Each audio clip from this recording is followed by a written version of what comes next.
करके मेरे द्वारा कुछ क्वेश्चनों की सीरीज जारी की जा रही है जिसका टारगेट रहेगा 3000 क्वेश्चनों को पूरा करना। तो आज की जो वीडियो होगी वो दूसरी वीडियो है बाल मनोविज्ञान की। तो स्टार्ट करते हैं सेस व्यवस्था से। देखिए, अगर वीडियो पसंद आ रही है तो उसे लाइक शेयर और सब्सक्राइब, चैनल को सब्सक्राइब जरूर करें और वीडियो को लाइक जरूर करें। अगर पसंद नहीं है तो डिसलाइक करना भी ना भूलें, ध्यान रहे। ठीक है, तो बात करते हैं सेस व्यवस्था की। सेस व्यवस्था जो होती है जन्म से लेकर 6 वर्ष तक की आयु को क्या कहते हैं? सेस व्यवस्था कहते हैं। जन्म से लेकर 6 वर्ष तक की आयु को क्या कहते हैं? सेस व्यवस्था कहा जाता है। सेस व्यवस्था के अंग कितने होते हैं? सेस व्यवस्था के अंग होते हैं 4। सेस व्यवस्था के कितने अंग होते हैं? 4। कौन कौन से?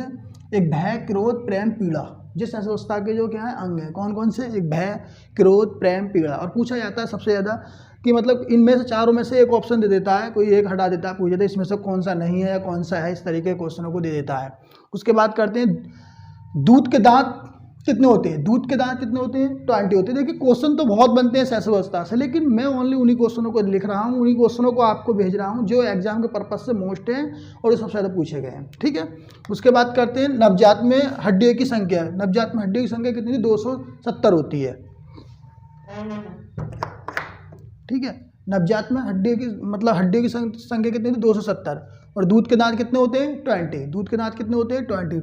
2 बार आते हैं दांत, दूध के दांत के बाद एक रियल दांत आते हैं। ठीक है, जन्म के समय शिशु के मस्तिष्क का भार कितना होता है? 500 ग्राम। जन्म के समय शिशु के मस्तिष्क का भार कितना होता है? 500 ग्राम। उसके बाद पढ़ते हैं बाल्यावस्था। क्या पढ़ेंगे? बाल्यावस्था। बाल्यावस्था जो होती है वो 6 से लेकर 12 वर्ष तक की अवस्था को हम क्या कहते हैं? बाल्यावस्था कहते हैं। 6 से लेकर 12 वर्ष तक की अवस्था को हम क्या कहते हैं? बाल्यावस्था कहते हैं। ठीक है, बाल्यावस्था को मिथ्या कहा था। किसने कहा था? मिथ्या की अवस्था कहा था। किसने कहा था? ये कहा था रोश ने मिथ्या की अवस्था कहा था किसे? बाल्यावस्था को। ठीक है, उसके बाद मिथ्या परिपक्वता रहेगा यहाँ।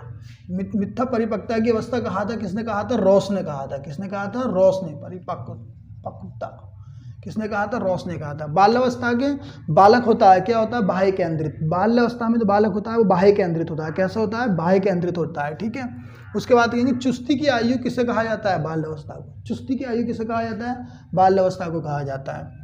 ठीक है, प्रोजेक्ट शिक्षण विधि का सिद्धांत किसने दिया था? प्रोजेक्ट जो है मतलब शिक्षण विधि में सबसे प्रोजेक्ट का योगदान है किसने कहा था? किंडरगार्टन ने कहा था, गार्टन ने कहा था। ठीक है, संवेगात्मक विकास का अनोखा काल कौन सा कहलाता है? बाल्यावस्था। संवेगात्मक विकास का अनोखा काल क्या कहलाता है? बाल्यावस्था कहलाता है। हड्डियों का विकास होता है 16 वर्ष तक। बाल्यावस्था में हड्डियों का विकास कब तक होता है? 16 वर्ष तक होता है। 16 वर्ष के बाद हड्डियों का विकास नहीं होता। उसके बाद देखते हैं किशोरावस्था। किशोरावस्था 12 से लेकर 18 वर्ष की अवस्था को किशोरावस्था कहते हैं। क्या कहते हैं? 12 वर्ष से लेकर 18 वर्ष की अवस्था को किशोरावस्था कहते हैं। पूर्व किशोरावस्था किसे कहते हैं? 12 वर्ष से 15 वर्ष तक की अवस्था को पूर्व किशोरावस्था कहते हैं। उत्तर किशोरावस्था किसे कहते हैं? 15 वर्ष से 18 वर्ष तक की को उत्तर किशोरावस्था कहा जाता है। ठीक है, किशोरावस्था बड़े दबाव किशोरावस्था को बड़े दबाव, तनाव एवं तूफान एवं संघर्ष को कहा। किसने कहा? स्टेनल हॉल ने कहा था। किशोरावस्था कैसी होती है?